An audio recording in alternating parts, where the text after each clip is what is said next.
Hello friends, তো চলে এলাম আজকে দুপুরের লাঞ্চ নিয়ে। প্রথমে দিয়েছি ধোঁয়া ওটা ভাত, তার সঙ্গে 2 টুকরো লেবু। আজকে বাইরে খুব বৃষ্টি পড়েছে জানেন, তাই বেশ বেশ শুকনো শুকনো করে এটা পটল পাতা ভাজা, তার সঙ্গে আছে পটল ভাজা, আর আছে পোস্তর বড়া,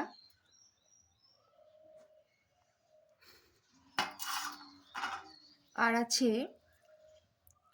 আলু মাখা, আর আছে মাছ ভাজা, আর চিলি সোয়াবিন।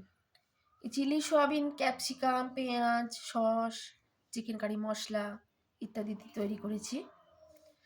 তো আজকে একবারে দুপুরের আহার জমজমাট আহার হয়ে গেল। আপনাদের দুপুরে কি কি মেনু হয়েছে বা বৃষ্টির দিনে দুপুরে কি কি মেনু হয় তা অবশ্যই কমেন্টস জানাবেন। আজকের মতো টাটা।